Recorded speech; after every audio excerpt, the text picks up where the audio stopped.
네, 사랑을 축복합니다. 축복합니다. 축복합니다.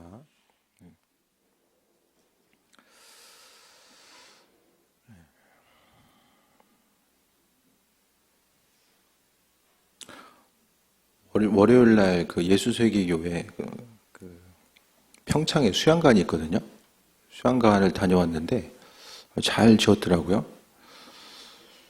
그 바로 앞에가 산이라서 1층에 폴딩도어를 해가지고 의자에 딱 앉아서 산을 바라보면 아무 생각 안 하고도 그냥 몇 시간 있을 수 있을 것 같아요. 참 좋더라고요. 산으로 딱 둘러싸여져서 그러니까 보니까 또 그 장소를 빌려주는데도 또 아는 분들만 빌려준대요. 예, 그러니까 다 대여하는 것도 아니고 이렇게 아는 분들만 해서 관리하기가 좀 어려우니까 좀 그러신 것 같더라고요. 32억이 들었대요. 땅하고 건물 짓는데. 근데 이제 그 예수세계 교회가 분당에 보면 그 대형 건물이 좀 큰 건물이요. 교회 단독 건물이 아니라 대형 건물처럼 이렇게 돼 있거든요.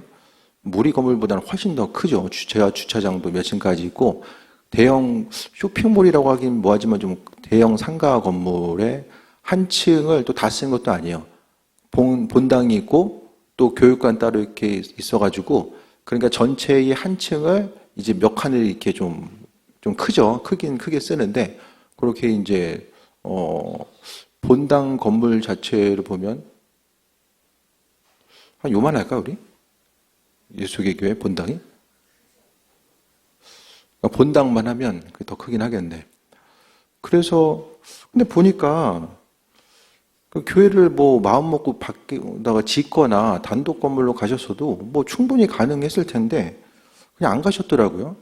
제가 그분 설교 듣다가 알아낸 건데 그분이 이제 교회를 처음에 이제 이제 저희처럼 작은 데 있다가 큰 데로 옮기면서 하나님께서 이제 그 건물을 이제 땅 밟게 하는 것처럼 보고서 계약금도 하나님께서 해결해 주시고 잔금도 처리해 주시면서 하나님과 약속이 있었던 거예요. 그곳에서 하나님의 부흥을 보고 또 분당 그곳에서 또 하나님 약속하신 그 건물 그곳에서 그러니까 주님께서 약속하셨기 때문에 그 건물을 주셨다고 생각을 하시더라고요. 그래서 그곳을 떠나지 않고 계속해서 지키면서 목회자라고 한다면은 좀 어쨌든 교회 건물을 좀 제대로 해가지고 옮기고 싶은 생각도 분명히 있었을 텐데 하나님과 약속 때문에 거기 계속 또 지키고 계시다고 그런 얘기를 하더라고요. 그래서 하나님의 약속 자체가 이게 되게 중요하구나 그런 생각을 좀 다시 한번 해보게 되고 우리가 생각하는 것과 관점보다는 하나님의 일하심과 인도하심과 예비하심이 더 크구나라는 것들. 그러니까 주의 음성 듣고 나아가는 것도요 그만큼의 대가를 지불하는 것 같아요. 하나님의 음성 따라 움직이려고 하면은 그 순종하기가 정말 쉽지 않잖아요. 하나님 마음에 주시는 것들이 쉽고 편안한 것만 주시는 것이 아니라 참 때로는 부담스러운 것도 주실 때가 있거든요. 그래서 삶을 살아가고 이제 목회를 하는 것도 마찬가지고요.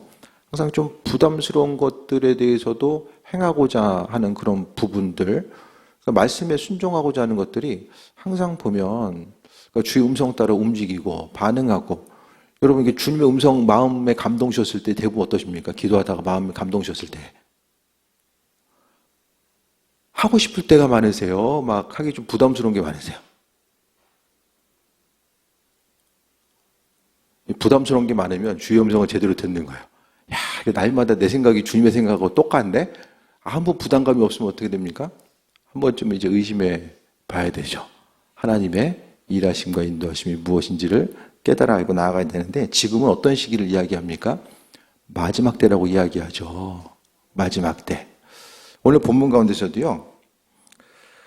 또한 너희가 이 시기를 알거니와 자다가 깰 때가 벌써 되었으니 이는 이제 우리의 구원이 처음 믿을 때보다 가까웠다. 주님 만날 때가 점점 더 가까워 오고 있다라고 말씀합니다. 우리가 이 땅 가운데서요. 이제 수명이 점점 더 주님 만날 시간은 가까우시잖아요. 작년보다는 1년 더 당겨졌어요. 또 내년 되면 또 1년 더 당겨지겠죠. 주님 만날 때가 조금씩 다가오고 있습니다. 이 다가오는 때에 사도 바울은 로마서를 통해서 자다가 깰 때가 벌써 되었으니 자는 것은 이제 이 세상 살아감에 있어서 어둠의 시기를 이야기하고 있고요. 그 다음에 이는 구원이 처음 믿을 때보다 더 가까워졌다라는 사실을 강조하고 있습니다. 이 시대를 살아감에 있어서 세상 사는 게 좀 어떻습니까? 네, 점점 더 삶이 좀 각박해지는 거예요. 세상이 각박해져요. 네? 계단 올라올 때 배너가 안에 들어와 있었잖아요. 주차장 쪽으로 오신 분은 모르겠지만은 문 들어올 때 1층에서 올라올 때 우리 앞에 배너 세워져 있잖아요. 예배 시간 안내하는 거. 그 안에 들어놨잖아요. 왜 들어오는지 아십니까? 네, 구청에서 누가 신고했대요. 동네 주변에. 그래가지고 그거를 이제 시간도 오래도 안 줘. 내일까지 안 집어넣으면 그대로 이제 수거해 간다. 이제. 근데 보니까 건물 밖에다 놓은 것도 아니고 이제 안쪽에다 놨잖아요. 점점 더 뭐라고 할까요? 물론 이제 뭐 지저분하고 하기 때문에 뭐 구청에서도 움직이고 하겠지만은 어쨌든 이 뭔가 세상이 점점 더 각박해진다라는 느낌 자체가 계속 드는 것 같아요. 심지어는요, 학교 앞에서 학원 전단지도 나눠주는 것을 일부 지역에서는 인천이잖아요. 힘들어 하더라고요. 뭐 학부모들이 민원 넣어가지고 학원 전단지도 나눠주기 이제 힘들어하는 이때. 그러니까 정말로 이게 뭔가 한 가지 한 가지 하는 것 자체가 이 땅 가운데서 좀 온정이 메말라가고 정으로서 하고 호의를 베푸는 것 자체도 좀 의심을 받을 만한 이런 시대를 살아가고 있잖아요. 그래서 삶의 여정 가운데서 점점 그러니까 이 세상은요 별로 소망이 없어 보여요. 점점 삶을 살아가면서 세상의 소망 자체가 많이 없어져 보이는 시대를 좀 살고 있잖아요. 생각을 좀 해보게 됩니다. 앞으로 좋아질 것도 별로 없고요.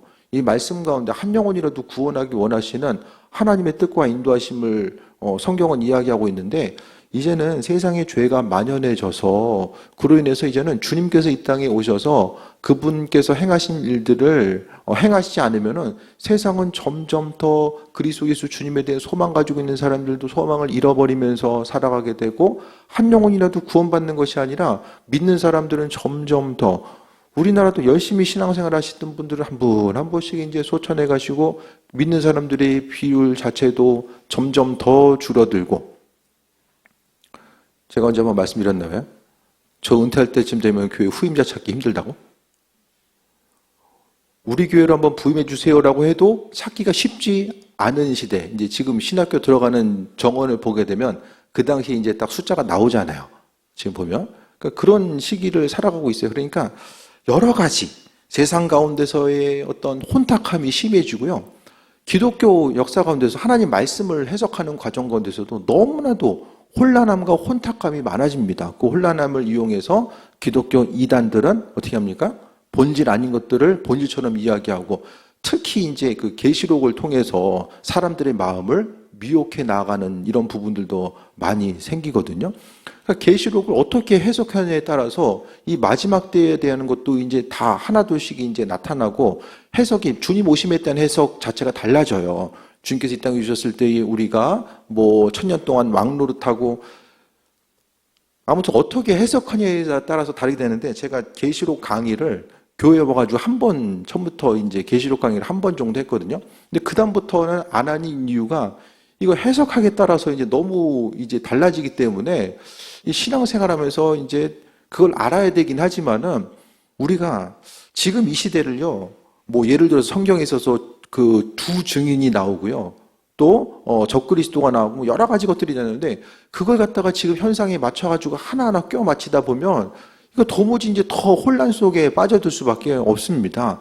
그냥 첫 번째로 계시록을 1차적인 저자는 그 예수님 이후에 그 요한이 글을 적을 때 로마의 식민지 시대잖아요. 그러니까 그 치하에 있었던 그 1차 수신자들은 식민지 치하, 로마의 압박 가운데 있었던 그리스도인들을 이제 1차적인 그 수신자로 봐야 되고, 그 다음 우리를 이제 수신자로 보아서 그 말씀을 어떻게 마지막 때를 준비할 수 있을까를 생각하면서 나아가야 된다는 거예요. 이 마지막 때를 이야기함에 있어서 한국교회의 타격적인 것들, 그러니까 심각한 어려움을 주었던 사건이 제가 말씀드렸잖아요. 92년에 다미선교회 사건. 그게 우리가 생각하는 것보다 그 종말론에 대해서, 주님 오실 것에 대한 종말론에 대해서 교회 가운데 심각한 타격을 주게 됩니다. 그래서 이제 뭐 마지막 때 이야기하면은 목사님들도 굳이 이제 뭐 마지막 때 이야기하려고 안 하고 그 두 가지죠. 인생이 정말로 깊고 편안해. 예? 예를 들어서 이제 김차영 원사님 매달 2억씩 벌어. 예, 될 줄 믿습니다. 매달 2억씩 벌면은 주님 오심의 때가 빨라졌으면 좋겠어요? 늦게 왔으면 좋겠어요? 나라도 좀 늦게 왔으면 좋겠을 것 같아요. 나라도. 예? 아니, 매달 2억이면 그래도 할 게 얼마나 많아요. 그러니까 일찍 오는 거가 싫은 거예요. 그리고 또 한 부류. 먹고 사는 게 정말 힘들어. 그럼 주님 오심이 빨리 왔으면 좋겠다라고 생각하겠지만은 먹고 사는 것도 힘든데 종말 얘기 나오니까 더 짜증나는 거예요. 네? 교회에서도 힘들어진다. 밖에서도 힘들다. 맨날 힘들다는 얘기만 해. 그러니까 교회에서는 더 이상 얘기를 안 하게 되는 거죠. 거기다 이제 그 사이비 종말론이 그게 정확하게 교회 통계를 보면 교회 성장세가 꺾이기 시작한 때가 그때예요. 제가 보면은. 근데 여기다가 요즘에 보면은 그 마지막 신호라고 하는 데이비드 차 선교사라고 했었던 처음에 이제 얼굴 없이 이제 그 책을 쓴 거죠. 마지막 신호라고 하는 마지막 때는 이런 게 있고 뭐 미국에 보면은 그 프리메이슨과 연결이 되고 뭐 적그리스도 막 이것저것 다 이야기하는데 결국에는 이제 그 불륜과 돈 문제로 인해서 이제 문제가 터진 거예요. 그러니까 그분 한 분 그냥 사라지는 게 문제가 아니라 그분이 거의 이제 이 마지막 때, 한국에서 이 마지막 때를 이야기하는 대표적인 분이었거든요. 이러고 나니까 그 많은 사람들이 그 마지막 때, 마지막 신호라는 책을 통해서 이 마지막 때에 대한 경각심을 갖게 됐는데 모르겠어요. 그분이 처음부터 이강수 목사님은 본 적이 있더라고요. 예전에 본 적이 있었는데 그분은 그 책 보고 나서 처음에 근데 책 쓰여질 당시가 미국에서 한 20년 전에 있었던 일들을 뭔가 좀 짬뽕해 놓은 것 같다. 이런 얘기를 서울에 보면은 이제 한국 기도의 집, 더크로스 처치, 박호정 목사님이죠. 그 교회 출신인데, 그러니까 여러 가지 면에 있어서 이 마지막 때에 대해서 이야기하는 것 자체가 아주 그 목회자들 뿐만 아니라 특히 이제 평신도들에게 심각한 타격을 주게 됩니다. 이게 교계 내에서는 이게 아주 되게 심각한 문제거든요. 그러니까 한 사람이 다르게 활동했던 것이 아니라 이 마지막 때, 성경에서 이야기하는 마지막 때가 언제인지를 계속해서 분석하고 그것에 대해서 집회하고 다녔던 또 책을 통해서 두 번째 책 나온 지가 얼마 되지도 않았어요. 그런데 이제 그런 사건이 나타나다 보니까 사람들이 마지막 때 이야기하면 이거 다 사기구나. 성경에 있는 것임에도 불구하고 이 마지막 때에 대해서 이야기하면은 피부로 와닿지 않은 거예요. 상처인 거예요. 그냥 알고 싶지 않는 거. 근데 중요한 것은 이 땅 가운데서 그 주님의 오심, 아버지께서 이 땅에 오신 이 재림 사건은요, 그 예수님께서 말씀하신 아주 핵심적인 부분이거든요. 주님의 재림. 성경에서 예수님 다시 오신다라고 계속해서 강조하고 있잖아요. 그래서 다시 오시기 때문에 천국이 어떤 곳인지 또 그 나라에 합한 사람이 어떤 사람인지를 말씀하고 있는데 우리가 주님 오실 때가 가까움에도 불구하고 사람들이 점점 더 이제 먹고 사는 데에 거기다 이제 중심을 두게 되고 그러니까 예수님께서 언제 오실지 근데 지금은요 보게 되면 주님께서 뭐 내일 오신다라고 할지라도 전혀 이상하지 않은 때를 살아가고 있어요. 네, 이 시대는요, 아버지의 오심이 가까우면 가까울수록 뭔가 좀 혼란과 혼탁함이 많아져요. 교회 가운데 성경 말씀을 해석함에 있어서 이 사람은 이렇게 해석하고, 저 사람은 저렇게 해석하고, 마지막 때에는 이런 것이다, 저런 것이다, 계시록 해석하고. 그러니까 기독교 진영 내에서도 좀 보수적인 색채가 있고, 또 이제 좀 자유주의적인 색채가 있고, 거기다가 이제 이단이 거기 가세하고, 거기다가 또 사이비까지 가세합니다. 그러니까 지금 교회의 현장 자체는요, 평신들이 바라보기에도 옳고 그름을 분별하기 힘든 때, 교회에서도 의문점, 교리라든지 어떤 것에 대한 의문점이 생기면은 다 어디다 물어봅니까? 유튜브 선생님께 물어보잖아요.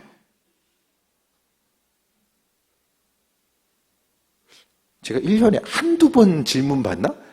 1년에 한 번 정도 이 성경에 대한 거 모르는 부분 다들 유튜브에 물어보게 되면 유튜브가 얼마나 사이비 이단이 그 안에 많이 침투해 있는지 아십니까? 은사를 이야기하면 다 신사도 운동.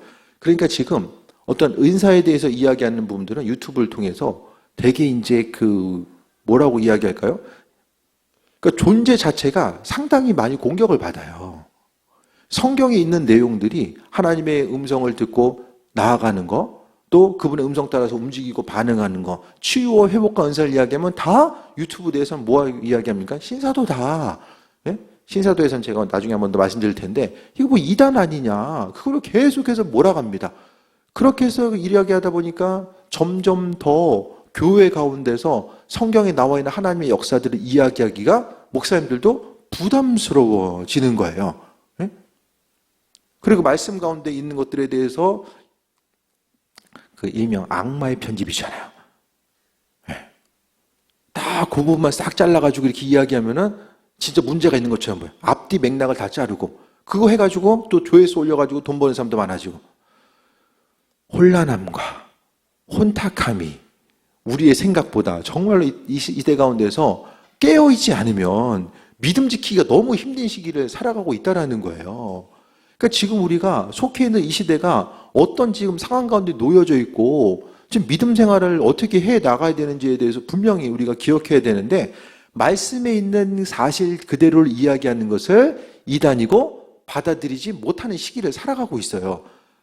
목사님들도 생각이 달라지고 그 여러 가지 면에 있어서 이단을 이야기함에 있어서 어떻습니까? 이단의 기준이 없어요. 교회 연합회라든지 신학교라든지 이게 이단이다라고 이야기하는 그 기준이 없어요. 참 아이러니하죠. 교단마다 어떤 기준이 있는지 모르겠지만은 공통적으로 그런 기준이 없어요. 이 사람이 생각하기에 어떤 유튜버가 이 사람 이단인 것 같다면 그 사람 그냥 이단 되는 거예요. 그 문제를 가지고 교단에 의뢰하거나 또 성서학자들이라든지 조직신학자들이라든지 신학 교수들한테 물어보거나 자문을 얻거나 어떤 공개적으로 발언할 수 있는 테이블이 조성되거나 없어요. 그냥 이 사람이 이단이라고 하면 이단이다. 심각한 경우에는 교단 차원에서 이제 규정을 하긴 하지만은 정말로 이게 세상 사는 게 특히 이제 그 기독교 신앙을 갖고 있다라는 게 요즘처럼 이 혼탁한 시기가 있었는가라는 생각이 들 정도로 어려움의 시기를 살아가고 있다라는 거예요. 그러니까 무자격자들, 성경의 말씀이 무엇인지를 모름에도 불구하고 그냥 자극적인 기사를 통해서 조회수를 올리고 인지도를 높이고자 하는 이들이 유튜브의 물결과 더불어서 더 심각하게 팽배해 있는 이때를 우리가 살아가고 있고요. 이 마지막 때에 정말 구원이 가까우면 가까울수록 사단은요, 본질을 무너뜨리는 거. 그러니까 교회 가운데서요, 아니, 주님의 음성 따라서 움직이고 하나님께서 마음에 감동 주신다는 게 그 이상한 게 아니잖아요. 하나님께서 이 시대 가운데서 은혜와 치유와 회복을 허락하신다는 것이 이게 이상한 게 아니잖아요. 오늘 장모님이 그런 얘기를 하시더라고요. 어떤 은사적인 것도 주의 음성 듣는 것도 그것을 하나님께서 어떤 은사적인 부분들도 하나님께서 하실 줄 믿는 이들에게는 하나님 역사하시지만 전혀 안 믿는 사람들에게는 아무 반응이 나타나지 않는다는 거예요. 이것도 이제 믿음의 영역이고 하나님 일하시는 것들에 대한 거죠. 그러니까 말씀에 있는 그대로를 이야기하는 것도 쉽지 않은 시대를 살아가고 있고 또 뭐만 하면 성령에 대해서 이야기하고 성령께서 함께 하심에 대해서 이야기하면 다 이단이라고 이야기하는 뭔가 자신의 생각과 이 성경의 기본적인 내용들은 무엇입니까? 제가 설교 시간을 통해서 가장 많이 말씀하고 있는 건 주제는 뭐죠? 가장 많이 들었던 게 배려잖아요. 배려. 옆 사람 사랑하고 배려하고 주님의 사랑 가운데 움직이고 나아가는 거, 아버지로 덧입고 나아가는 그런 부분을 이야기하잖아요. 근데 교단 내에서는 서로를 향해서 배려가 없어요. 배려가. 누군가를 배려하고 나아가는 그런 부분들이 점점 더 이 시대가 원망과 불평이 있고 하늘에서 하나님께서 이 땅을 바라보실 때 이 소돔과 고모라가 멸망할 때나 노아의 그 홍수 때나 지금이 훨씬 더 아주 심각하고도 심각하게 혼란과 타락의 역사가 이제 가득한 때. 그래서 저 우스갯소리로 아는 목사님들한테 이제 유명해지면 안 된다. 유명해지면 안 된다. 그렇게 이야기하거든요. 유명해지면 한순간에 가는 거예요.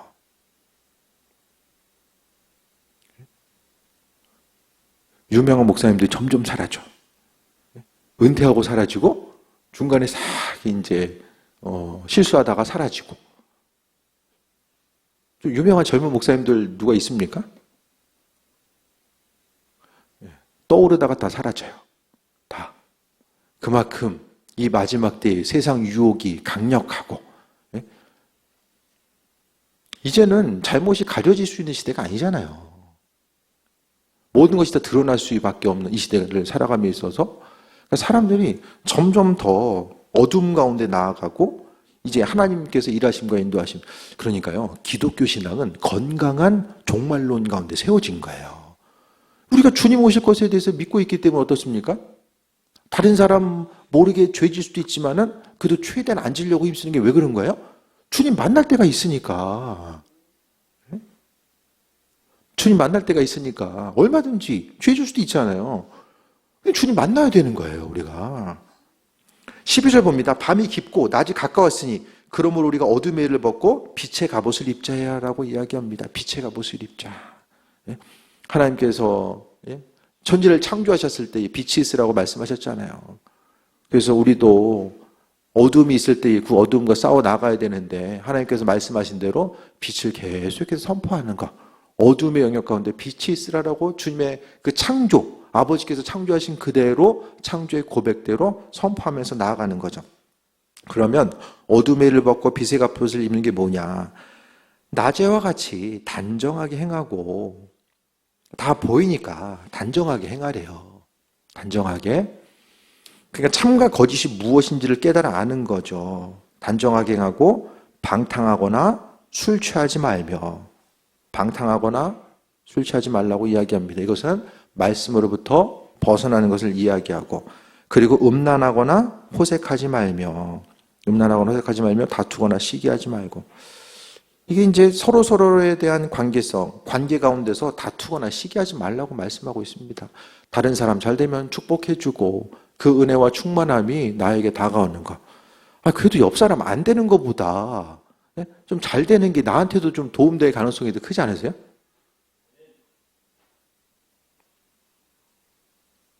목회 초반에는 이한여 목사님하고 목회를 같이 시작해가지고 괜히 비교당하는 거예요. 초반에는 좀 애매하다 했는데 시간 지나면서 좀 터들 좀 잘 됐으면 좋겠다.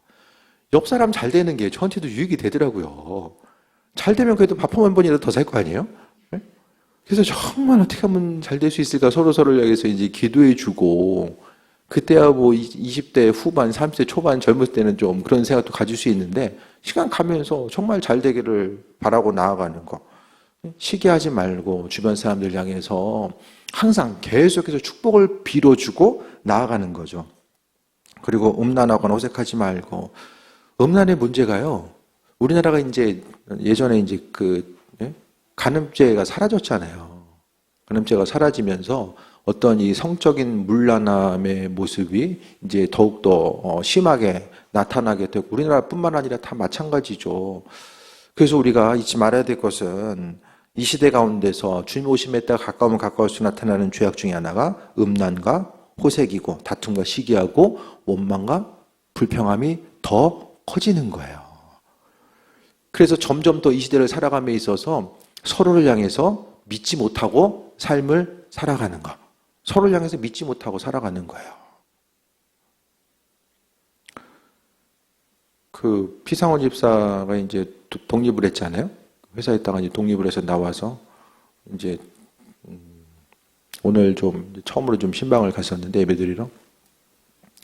어쨌든 같이 오랜 시간, 뭐 적게는 10년, 또 올해는 뭐 20년, 30년 같이 있었던 사람들이 자산이다.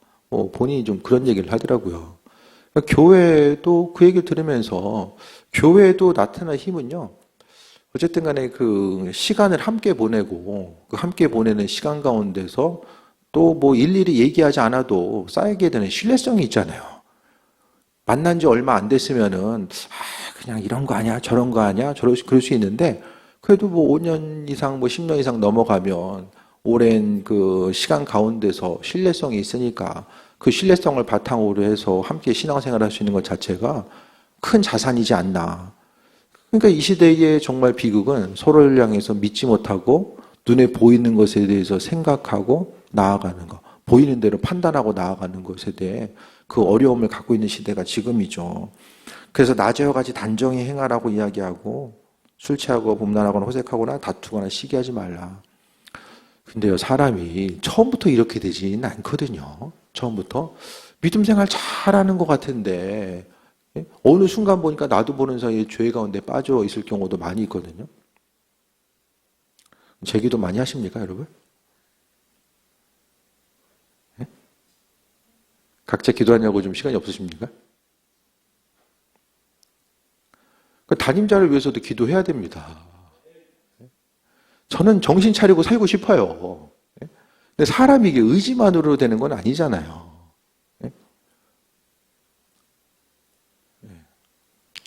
이번 주일에 유명원 사님이 흰머리 많아진다고 지금. 어쨌든 사람이 나이가 좀 들어가고 처음 가졌던 생각과 의지와 믿음을 가지고 그 자리를 꾸준히 지키고 나아가는 것이 이게 혼자 의지만 되는 것이 아니라 기도해야 됩니다. 무엇보다 중보기도가 필요한 거죠. 그러니까 저만 여러분 위해서 기도하는 게 아니라 여러분도 제가 끝까지 제가 중간에 훅 사라지면 여러분도 좀 뭐 좋을 건 없잖아요, 사실. 그러니까 서로서로를 위해서 기도하고 이 마지막 때에 혼란함과 방탕함과 어려움이 가중되는 이때에 교회 가운데 서로서로를 향해서 이 중보기도하고 나아가야 됩니다. 그래서 교회 가운데 리더들이 잘 세워지고 그 안에서 하나님의 이끄심과 인도하심이 잘 흘러나갈 수 있도록 서로서로를 향해서 은혜와 충만함이 흘러나갈 수 있도록 그 기도해 주는 역할, 서로서로를 향한 중보기도의 역할이 이 무엇보다 중요하다는 거예요. 그래서 믿음을 지키고 나아가는 거. 세상에 욕심 없는 사람이 또 어디 있겠습니까? 하지만 하나님 말씀대로 그래서 종말론이 그래서 중요한 것 같아요. 주님 만날 때가 있으니까 그래서 주님 보시기에 부끄러운 행동을 하지 않으려고 힘쓰는 거고 또 아버지 만날 것에 대한 그 순간이 없으면 하고 싶은 대로 하겠죠. 우리가 다 오늘 본문 가운데서도 구원이 처음 믿을 때보다 가까웠다라고 말씀하고 있으니까 우리가 서로서로 믿음을 지키고 나아가는 거죠. 예전에 믿음 좋았었는데 그때 참 좋았었는데 이거 생각하다가 주님 만나면 너무 안타깝지 않아요. 우리가 예수님 만나는 그 순간은요, 내 인생의 믿음이 가장 좋을 때, 은혜 가운데 가장 충만할 때 주님 만날 수 있게 되기를 바랍니다. 이 마지막 때에요, 정말 믿음 지키고 살아가는 것이 너무 힘들 수 있을 거예요. 점점 더 신앙생활 한다는 거, 예배 드린다는 것이요, 점점 더 이상한 것으로 여겨지는 것. 일주일에 예배, 맨날 예배 드리러 가. 그럼 주변에서 어떻게 보십니까? 모든 예배 다 참석해라고 뭘 어떻게 보십니까? 주변에서? 뭐 굳이 얘기는 안 할 수 있지만 저거는 뭐 그렇게까지 해야 돼? 되게 뭔가 이렇게 그 신앙심이 지나친 안타까운 시선으로 바라볼 수도 있거든요. 이전에는 예배 생활, 공예배 생활하는 것이 당연하다고 이제 생각됐잖아요. 근데 점점 더 시대가 가면 갈수록 이 시대는 우리가 예수님 알아가고 믿음의 영역 가운데 삶을 살아가는 것을 이게 이제 도와준 역할은 별로 하지 않는다라는 거예요. 그러니까 신앙 공동체가 중요하고 그 신앙 공동체 가운데 서로 중보기도 하고 나아가는 부분들이 너무 중요합니다. 그러니까 우리는요, 우리 스스로 믿음 가지고 우리가 교회에 있는 시간보다 교회 밖에 있는 시간이 훨씬 더 많이 있잖아요. 그러니까 믿음, 주님 앞에 설 때가 있음에 대해 생각하고 믿음 지키기 위해서는 그래서 공동체가 점점 더 앞으로도 중요한 것 같아요. 지금뿐만 아니라 내 믿음 지키고 나아가는 그런 부분들, 그래서 주님 보시기에 합한 자로서 삶을 살아가는 부분을 이야기합니다. 14절에 마지막 때가 가까울수록 우리 뭐 해야 됩니까? 오직 주 예수 그리스도로 옷 입고 정욕을 위하여 육신의 일을 도모하지 말라라고 합니다. 옷을 입을 때에 예수 그리스도로 옷 입어라라고 합니다. 그리스도의 쇠를 받아 먹으라고 말씀하고 있고 또 옷을 입으라고 말씀합니다. 옷이 뭘 얘기하는 거죠? 옷은 그 사람의 영적인 의미는 신분을 이야기해요. 사역이나 신분을 이야기합니다. 그러니까 옷을 입으라는 것은요, 결국 그리스도로 옷 입으라는 것은 우리의 사역과 우리 신분 자체가 그리스도인 주님의 자녀로서의 삶의 모습 자체를 말씀하고 있는 거예요. 그래서 주님과 하나됨의 모습.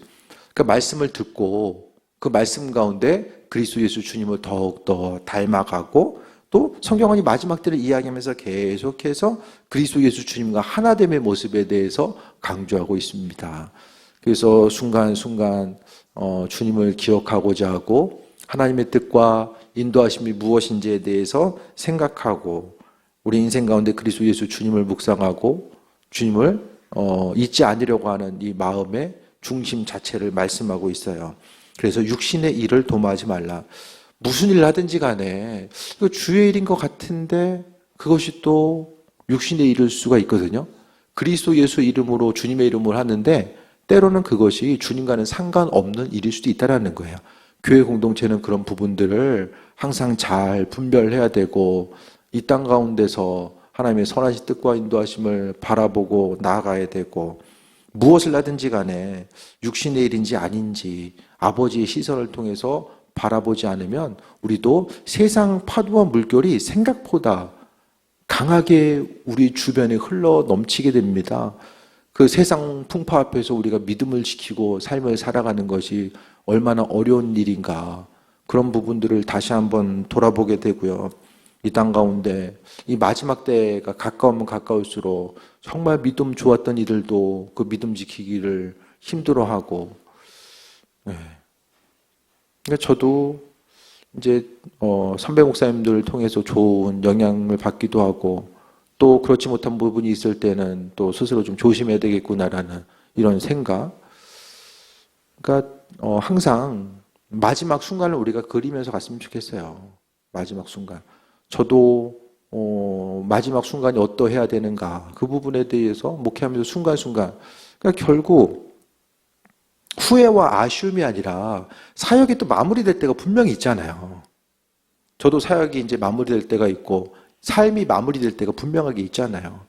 그래서 목회하면서 항상 모르겠어요. 그냥 뭐 맨날 이렇게 은퇴 얘기 뭐 이렇게 자주 하냐 이렇게 생각할지 모르겠지만은 그만큼 먼저 은퇴하신 분들을 보면서 이게 참 건강하게 무음하게 은퇴하는 것이 너무 힘든 시기가 되었구나. 그것에 대해서 생각하면서 스스로를 좀 돌아보고 채찍질하게 되고 또 이 시대 가운데서 끝까지 목회하는 거 이전보다는 정말 은퇴할 때까지 목회의 자리를 지키고 나아가는 것이 단순히 뭐 건강이나 다른 어려움들이 아니라 그냥 영적으로 충만해서 또 중요한 것은 목회도 마찬가지입니다. 마음의 영적인 충만함이 있고 그것을 나누어 줄 수 있을 때까지는 이 목회가 가능한데 그것이 소진되면 이제 말씀 한 구절 전하는 것도 부담이고요. 너무 이 목회 자체가 좀 고통스러울 수밖에 없습니다. 그래서 주님 허락하신 은혜의 샘물이 계속해서 좀 흘러넘칠 수 있도록 그러니까 샘물이라는 것이 뭐 계속 나와야지 퍼올리잖아요. 그것을 주시는 것은 원천은 주님 되시니까 그러니까 여러분도 삶 속에 내가 예수님에 대해서 할 얘기가 좀 많이 있어야지만이 은혜도 있고 주변 사람을 향해서 선한 영향을 끼치고 나아갈 수 있게 됩니다.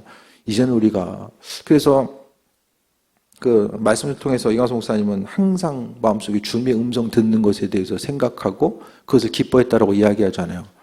저는 요즘에 계속 마음에 좀 드는 게 이제 작년 말부터 그 전부터 선포했지만 사도행전적 교회가 어떠해야 되는가 그 단어가 계속해서 좀 머리에 마음속에 남고 이 시대 가운데서 주님께서 역사하시는 거 하나님이 이 땅 가운데 살아계심을 좀 교회 가운데 증거할 수 있는 것 됐으면 좋겠다라는 사도행전적 교회 이 단어가 마음속에 계속 자리 잡고 있어요.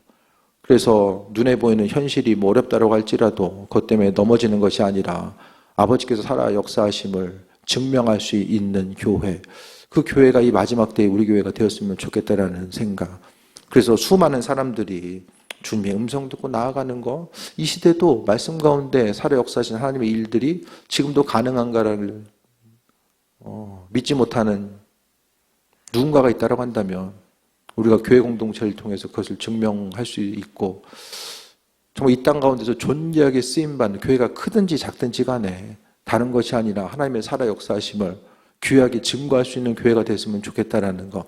그래서 이 말씀을 통해서 육신의 일이 아니라 경제 논리나 인간적인 생각에 의해서 교회가 움직여지는 것이 아니라 오직 그리스도로 옷 입고 교회의 주인 되시는 분이 바로 예수님이잖아요. 예수님. 네, 예수님께서 교회의 주인 되신다라는 거. 그래서 우리가 이 예배 가운데서도 우리가 모인 목적 자체가 예수님께서 주인 되시니까 주인을 기쁘시게 해드리기 위해서 우리가 은혜 받기 위한 것은 2차적인 거고요. 첫 번째는 주님께 영광 돌리고 주님을 기쁘시게 해드리기 위해서 우리는 모이는 거예요. 주님께서 자녀된 우리들의 입술의 고백을 기뻐하시고 기도를 기뻐하시고 말씀을 받고 그 말씀대로 살기 위해서 힘쓰고 마음의 중심도는 간 사람 한 사람을 기뻐하시기 때문에 우리가 다른 것이 아니라 먼저 하나님께 영광 돌리고 그분이 기뻐하시기 때문에 그분 허락하신 은혜를 우리가 받아 누리는 것이 또 하나의 기쁨이 돼서 삶을 살아가는 거죠. 그래서 이것이 믿음의 선순환이 돼서 살아가는 것. 그래서 정리해서 말씀 전해드리면 처음 믿을 때보다 구원이 가까웠음에 대해서 기억하고 지금 눈에 보이는 이런 교회 현실 자체는 우리가 생각하는 것보다 세상 파도와 또 세속화의 물결이 우리가 생각하는 것보다 훨씬 더 깊이 진행되고 있고 그로 인해서 우리는 맨날 보던 사람 보고 또 듣던 말씀 듣고 그러니까 잘 모를 수 있잖아요. 그것이 아니라 한국교회 전체 또 이 땅의 교회들을 생각했을 때에 믿음 지키고 나아가는 것이 정말 어려움의 때 또 다음 세대들도 마찬가지죠. 이 어려움의 때를 우리가 살아가고 있음에 대해서 다시 한번 기억하고 하나님께서 믿음의 공동체로 불러신 이유가 뭘까? 그것에 대해서 돌아보고 서로서로를 향해서 중보기도 하고 또 그것을 통해서 강건함이 있고 하나님께서 이 땅에 살아 역사하심을 우리의 삶을 통해서 또 기도의 제목을 통해서 또 하나님께서 붙여주신 사람들을 통해서 나타내고 무엇보다도 그리스도로 마지막 때에 그리스도로 옷 입으라고 하는 것. 그래서 날마다의 삶을 통해서 주님께서 내 인생 가운데 뭘 원하실까? 어떻게 하면 주님의 기쁨이 될 수 있을까? 그래서 삶의 순간순간 뜬금없이 좀 주님께 좀 말도 좀 걸어보고 오늘 잘 지내셨냐고 한번 안부라도 물을 수 있는 그 친밀함. 그 친밀함부터 주의 음성 듣는 거 시작되는 것 같아요. 믿음 지키고 승리하는 귀한 삶 되시기를 축원드립니다. 우리 69장 찬양, 복음성가 69장 찬양하고 기도합니다. 69장입니다.